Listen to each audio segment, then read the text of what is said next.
Okay, so this will be the last video, and it'll be on Herbert Marcuse and the chapter New Forms of Control, which come from his book One-Dimensional Man. And along with the last two videos on Adorno Horkheimer and before that Foucault, these 4 figures are pitted against Kant and what he says in the essay, What is Enlightenment? So, this chapter is not very long, but like others, it's kind of dense, and there are a few ideas that I'll lay out right now, and then I'll unpack them that I want you to concentrate on. So the first is technological society, the second is technological rationality, and then the third is false needs. Like Foucault and his emphasis on the panopticon, like Adorno and Horkheimer and their emphasis on the culture industry, Marcuse thinks that we're living in a new kind of society that's characterized by a new kind of technology, what we call modern technology. And he says that it's so pervasive in our society that we can think of our society as being primarily characterized by such technology. Thus, he calls society technological society. So, technological society is simply a society that's characterized by this prevailing, very invasive kind of technology.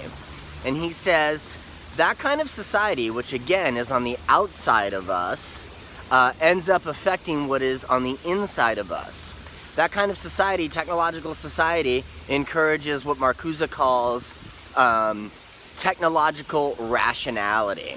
So technological rationality, the second idea then, is basically the type of reasoning, the type of thinking that is that sort of fits in with technological society. It is the kind of reason of technological society, the kinds of prevailing ways of thinking that are accepted, encouraged by technological society.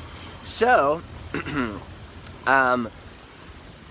technological society has a certain environment around us, and then it ends up making us think in certain ways.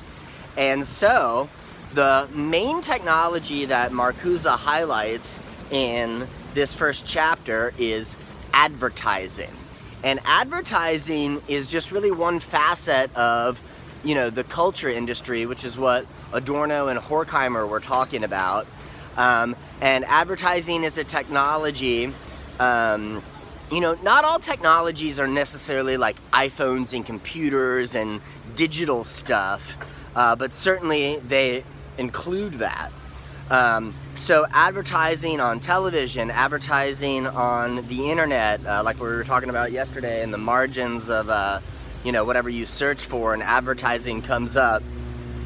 Advertising on billboards everywhere around you, but then also advertising, talking about movies and films.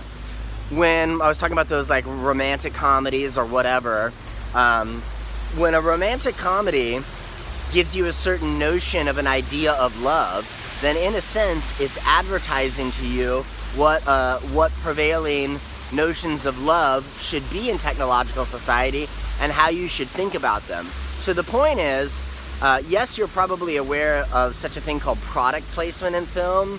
Like if I was saying, hey, while I make this video, you could buy this shirt for $10.95 or whatever. That's product placement. But if you watched a film that was about a certain kind of love, a certain notion of love, that itself would be advertising to you.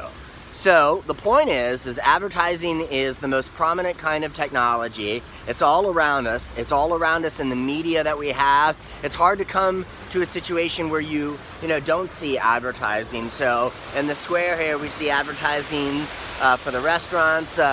Luckily, I guess Springfield has done a good job at not allowing too many like billboards, but it's kind of more the exception than it is the rule. So there's advertising all around us. Now the question is, advertising being all around us, how does that affect us on the inside? Well, here's where we get to the third concept of false needs. As Marcuse sees it, there are two types of needs.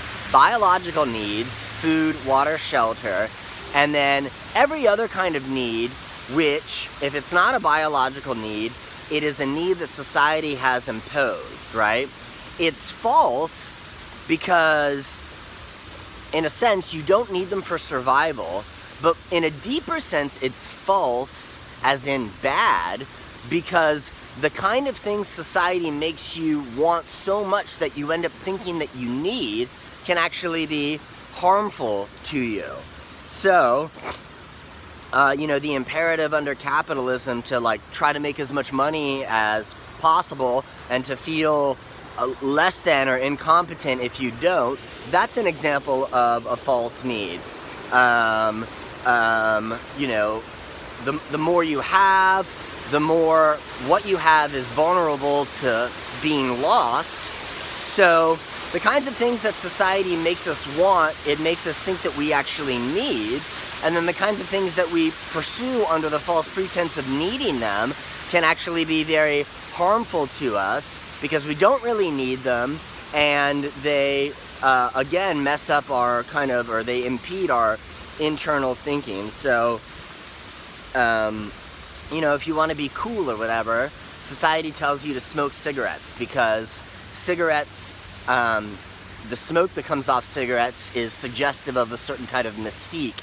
And we have this association with like European people who smoke, which since I was just there, let me tell you, everybody smokes, and I don't smoke at all, and it was really gross. But, and I'm someone who teaches philosophy, and I certainly don't think I need a cigarette to suggest how intelligent I am, but that's kind of the association that we have with cigarettes. And then so cigarettes, they're designed to be addictive, right? And so you become addicted to them, and it's something that starts out as a want, but that becomes a need, not only because the nicotine, your body ends up actually needing it, but because you thought originally that you needed the cigarette to suggest that you're smart. Also around this are certain like identity lifestyles. I was talking about last time about under the culture industry, identifying with the products that you buy. So people, let's say you're buying a computer, and you could phrase it like, well, are you a Mac person or are you a PC person? Are you a Ford truck driver, or are you, a scooterist or something? And so how you think about yourself, the kinds of things that characterize you, have to do with the things that you buy rather than, let's say, the things that you think, right? So your identity that ends up getting constructed by society is linked to your consumption habits, and of course, advertising is what encourages your consumption habits. Let me just take a step back and contextualize this within the paper. So again, Kant was saying that all you need to be autonomous is to be able to think for yourself. And he wasn't really mentioning much in the social environment around you. From Foucault, we got the sort of panoptic surveillance state as one element of the social atmosphere around us. From Adorno and Horkheimer, we got the culture industry and media as that which is around us. And then kind of as a subset of that, from Marcuse, we get advertising, which is around us. And all of these things in our social environment affect us. We internalize them. In this chapter, Marcuse calls it introjection. And that's just another word for internalization, which means something starts out on the outside of you and ends up being absorbed on the inside of you. And that's the whole point, like, why do I need to buy these products? Why do I need to have this certain identity lifestyle? I mean, a certain cheap computer could probably do the job if all you're doing is typing papers that a more expensive computer can do, but the more expensive computer doesn't have the social cachet, it doesn't have that brand that you're looking for when you consider what kind of consumer am I.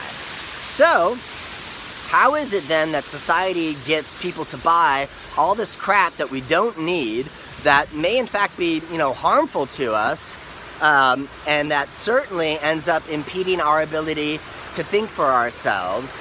Well, that is because we come to adopt this kind of technological rationality, and again, it starts out from the outside and ends up penetrating us on the inside.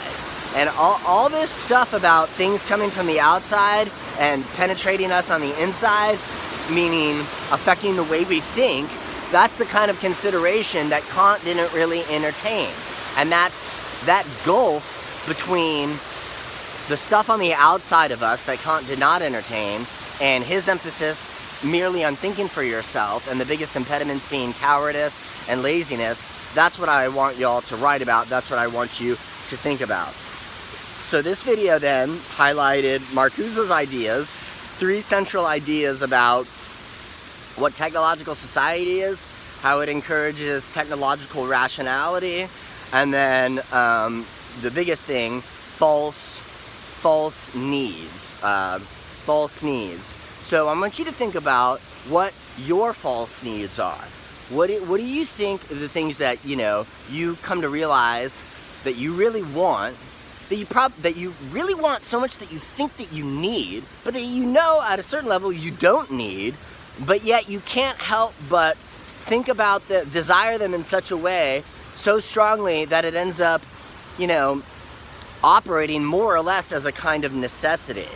And how those things that you think you need have to do with how you see yourself, how you want other people to perceive you, and how that's wrapped up in your consumption habits.